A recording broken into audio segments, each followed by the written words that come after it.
Hey y'all, it's your weird aunt Jennifer again, and I haven't posted a lot lately, but I'm hoping to fix that. I've had a lot going on. I just got a new job, which I think I'm really going to like, and which will also give me 3 days off, which gives me more time to work on these sorts of things and do more videos, hopefully.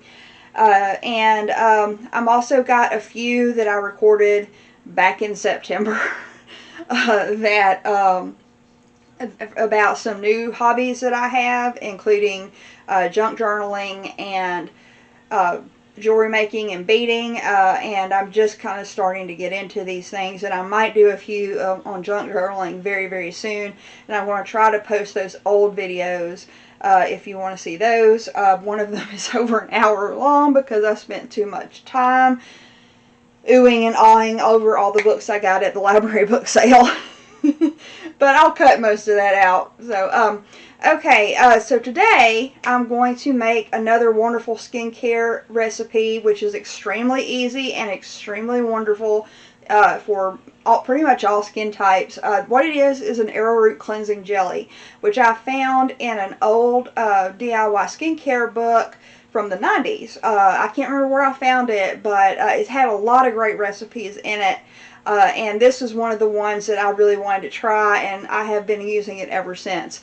I use this one at night as a cleanser at night because, especially as you get older, even if you have oily skin like I do, you kind of want to ease off of washing too much with soap because it can strip some of the oil that you need. So this is an alternative to that. It is a soap-free cleanser that still leaves your skin feeling wonderfully fresh and clean. But it's really, really easy, and it's very useful, and here's how you make it.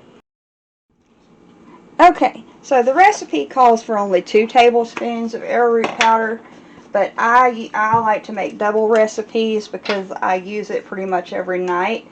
And I've actually been out for a while, so I've needed to do this for quite some time. And I want to have a little bit of time off before I have to make it again. So I make a double recipe, and as ever, I'm making a ginormous mess, but you know, it's to be expected from me. So there's 4 tablespoons of arrowroot powder, and arrowroot powder is wonderful for absorbing oil, which is why it is a primary ingredient in this recipe. And it will absorb that extra oil and kind of clear out your pores and everything. And it's really one of my favorite ingredients for facial care. And you can also use it in oilier creams or greasier creams to kind of cut that greasiness. Okay, so there's my 4 tablespoons of arrowroot powder, and I'm going to do 4 tablespoons of vegetable glycerin. Now, ordinarily I would just use my bark and roots VG, but I'm almost out of it. I love this stuff. I need to make more, but it's burdock root, willow bark,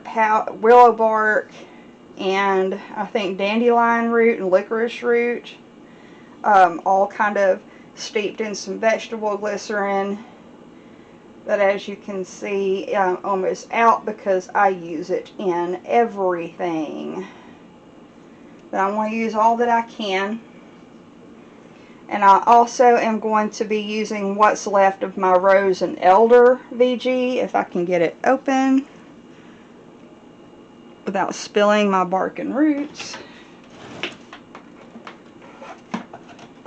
While we have these handy dandy things. There we go. Alright.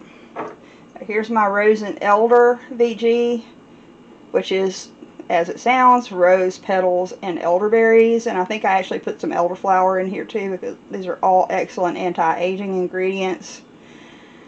But sadly, that's all she wrote on my good VGs. So I did get some.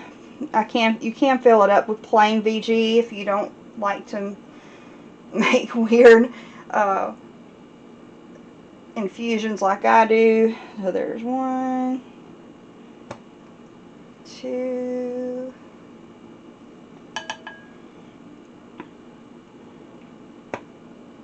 3,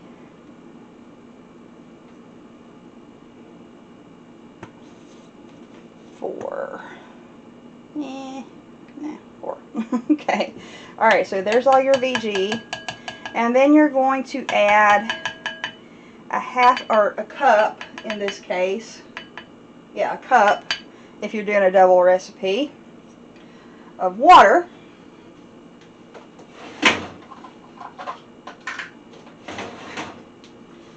But me being me, I have to use my infusion, and this is one of the ways in which my recipe is slightly different from the original.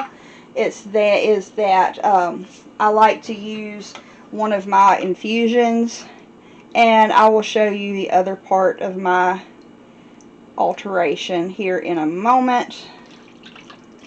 Okay, so all of that's in there, and I know it doesn't look like much at first, but that's why you need to apply heat to this one. But first you need to kind of stir it up, get it going.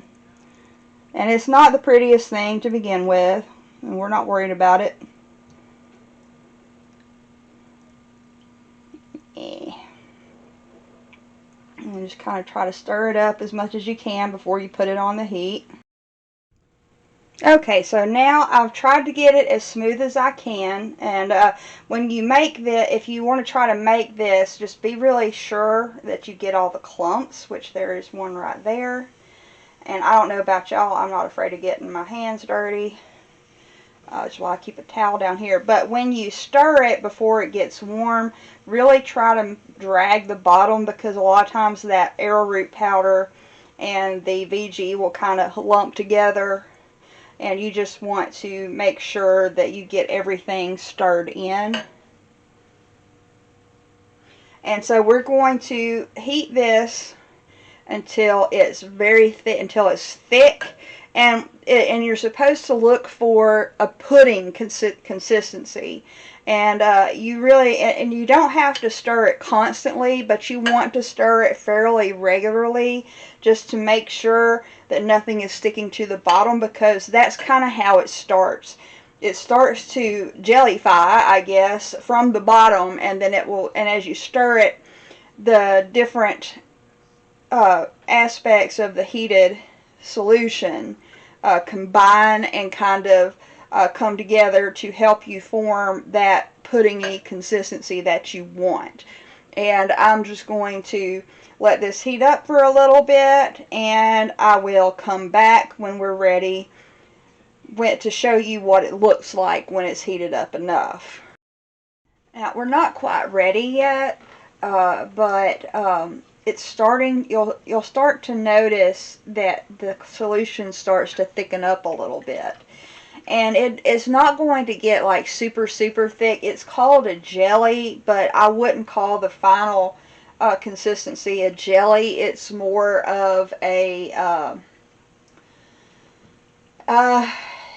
it's more of a viscous soap kind of consistency, but it's really hard to explain. But that's why after it's done, when it starts to get more puddingy, I will add agar-agar to it, and that will provide more of a jelly consistency. And I've found that using agar-agar keeps me from using too much of it, and it makes it easier to get out of the jar. And plus I just kind of like how it feels, and agar-agar is actually very good for your skin as well. It's got some softening properties to it. And so I just add about a tablespoon of agar-agar, and that will but you need to do this while it's still warm. And I will show you that part here in just a moment when it starts to get really thick. Okay, so I had to bump my heat up a little bit because it's going to feel like it's taken forever. It's been about 10 minutes now, and it's starting to really you'll start to feel a little bit of a drag on the bottom, and you'll start to see these little hunks show up in the solution. But that's not a bad thing. That means it's doing what it needs to do. You just have to let it rest for a little bit and then stir some more, let it rest a little bit and then stir some more. And that will help you that will get those little pieces dissolved, and it will begin a little, something of a domino effect with the rest of the solution as it heats up, and it will become more viscous and to that pudding consistency that we want. So it's probably going to be another 2 to 3 minutes, and then I will be able to finish it off. Okay, so now we're off the stove, and obviously, as I'm sure you saw, I do a double boiler technique with this cleansing jelly, and that's what I typically do with most of my skincare. And you'll start to see, and you can see how much thicker it's gotten. Yeah, it's wonderful. That's what Arrowroot powder does. It thickens it up, and the VG actually adds to that pudding consistency and keeps it from being too dry. And there are a few little lumps in there, but that's not a big deal. You can see they're already starting to smooth out. And what I will do after I add my other ingredients is I will probably take my immersion blender to it just to make sure it's nice and smooth. So while it's still warm, you want to add your agar. And I've got lots of stuff in my spoon still, so you know, I love these double-sided spoons. I got them for like $1 at Walmart. They're wonderful. I have 2 sets of them. Except that, you know, stuff pours out when when you use both sides. Okay, there's my agar. And agar, just like gelatin, does need heat to activate properly. And you see it's going to be even more lumpy, but that's where the immersion blender comes in. And you can use gelatin, and gelatin works just as well, and it also has good benefits for the skin. It's just that be aware, if you are vegan, gelatin is an animal product, as I'm sure you know. Agar is not. But I'm going to add a little bit of agave nectar because my skin absolutely loves it. And I'm adding just a little bit of that. And then I will add my essential oils. Now I'm probably going to add a good bit of tea tree oil. Tea tree oil is your skin's best friend. Honestly, no matter what kind of skin you have, a tea tree oil is going to be good for it. It's got so many wonderful antibacterial, antifungal, antiviral properties, and it's just a wonderful toner and conditioner for the skin. And I'm just going to put that in there. And I'm also going to add my personal favorite for my rosacea is cypress oil. I'm not going to put as much, anywhere near as much as the other essential oils as I do tea tree, because that's rosemary, which is good for all skin types as well. Lavender, obviously, the queen of all essential oils that does pretty much anything you want it to do. And my second personal favorite, German chamomile, which is insanely expensive, but man, it is worth it. And if you've seen my videos before, you know, but if you haven't, it is a good thing that it is blue, because it is supposed to be. And I mentioned this brand before, this Good Essential Oils, or Pure Gold. Yeah, Pure Gold Essential Oils. They're an Amazon brand, and you see a lot of negative reviews for it, but I really honestly don't know where they're coming from. I really think that they're coming from people who don't know anything about skincare or about essential oils, because the complaints are typically it's almost black.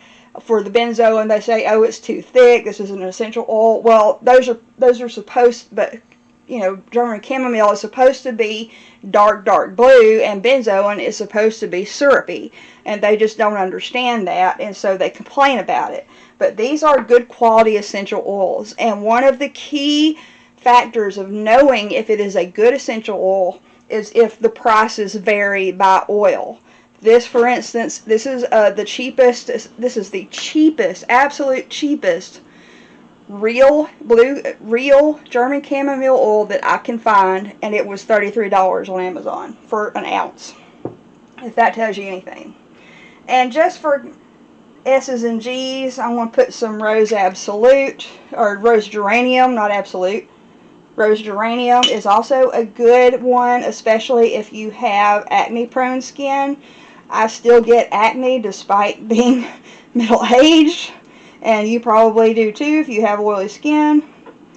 But that's all I'm putting in this.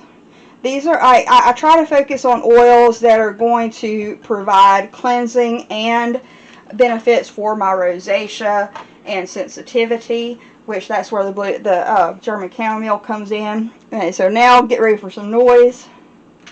Oh, I didn't plug it in. It helps when you plug things in. And then my lights go off because, you know. Okay. Let's try this. Are you going to be weird now? Okay, here we go. Work.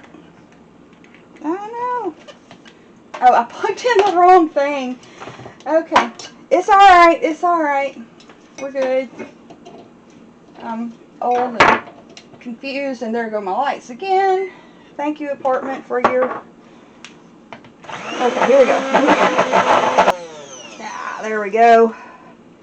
I think that's about got it. It might still have a few little lumps in there, but I found when I've made this before that they will eventually dissolve. But actually there's not that many left in there anyway, and it's not going to be a big deal because those lumps are basically the agar, and it will eventually absorb the solution and the lumps will go away. At least in my experience they have. Now, if you want to make this and you don't have all the fancy stuff that I do, like, you know, you don't want to make a facial infusion, you don't want to make special glycerins or anything like that, then you can just use plain distilled water, plain arrowroot powder, and plain glycerin, which you can find anywhere. This is a Walmart bottle of glycerin, and it is vegetable glycerin. And that will work just fine. And actually, if you get just the regular, the plain ingredients, it will probably end up being clear. It might be a little cloudy, but it's probably going to be clear. But because my facial infusion has roses and hibiscus in it, mine is always red.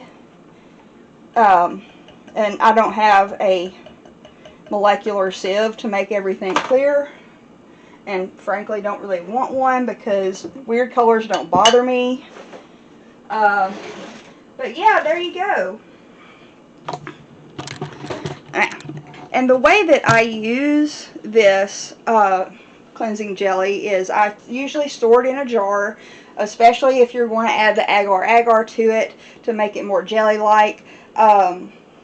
And you really don't need much. You don't need much at all. Just kind of dip your fingers in, get a little bit on your fingers, and I rub it on my face dry. I don't wet my face first. I just rub it on there dry, and then I just rinse it off. And your face feels so fresh and so clean after you use it, but you don't get that kind of tight feeling you sometimes get when you use a soap cleanser. Because you're not getting that drying effect from anything, because number one, although arrowroot powder will absorb oil, it doesn't dry you out, and because glycerin is an emollient, which means that it softens, and and also, like, the agave nectar will have some, if you want to put agave nectar or even honey. I'll often recommend buckwheat honey if you cannot afford Manuka, and I can't, but buckwheat honey has a bit more nutritional value to it, and it has some wonderful healing, a little bit more of a healing property to it than even like raw honey. But of course that's, you know, that's based on very little research. So if you really want to look into which honey you want to use, do some more research. But I found that any honey-like substance or glycerin-like substance does the job for me. It's just that honey and agave tend to have that extra antibacterial and cleansing, anti-inflammatory property to it than glycerin does. So, in any case, there's that. If you have any questions, again, comment, like, subscribe. I don't care about notifications. If you want to do notifications, so that's great. Have fun. I'm not sponsored in any way. I'm not monetized in any way. But if anybody wants to change that, then you can contact me. But I hope y'all try this, and I hope you enjoy it. And I hope you will find that it is the perfect solution for when you need to cleanse your face, but you don't want that tight feeling in your skin, because this will not dry you out at all. As a matter of fact, after I use this at night, my skin is incredibly smooth and soft. So you definitely want to try this one. Thanks a lot for watching, y'all. Hey, y'all. I just wanted to come back. This is many, many hours later, and I just wanted to come back and show you the result after my arrowroot jelly has dried out, or has cooled off. And you can see it's pretty solid up there, and it will go on really, really smoothly and nicely, and it won't run as you put it on, and it smells pretty good. Okay, and I did also want to show you the book that I got the recipe from. Hers is more basic, and I added a few, bells and whistles to mine, just because that's how I roll. But this is Natural Beauty at Home by Janice Cox, and you can see all of my tabbies in there for all the recipes that I want to try. Most of them I have not tried yet, but I will eventually. And this so far is my favorite of the ones that I have tried. But again, this is from 1994, but apparently there was a new edition that came out. I think it was in maybe 2002 or something. And I saw that one on Thrift Books for $5. Or actually, this one on Thrift Books for $5, and the new edition you can find on Amazon for $25. The new edition, I noticed, had 250 recipes. It was the revised version of this one, and I doubt and I suspect that it probably left out a lot of the recipes that included borax, which I was not going to try anyway. I may have tried like the cold cream one, which uses borax, because borax really isn't harmful unless you use a lot of it, but I suspect, given my sensitive skin, and anybody with sensitive skin, it would be kind of rough on sensitive skin people. And I'm sure a lot of, and honestly, I don't know how I would feel about putting it on my skin to begin with, but I had actually had thoughts about replacing it with arrowroot powder or something like that. But in any case, this is the book, and of course, like a lot of the recipes, you can substitute your own things if you know a little bit about DIYing your skincare. And that's what I had planned to do with pretty much all of them. But anyway, y'all have a good evening, and I hope you enjoyed my video. Thanks.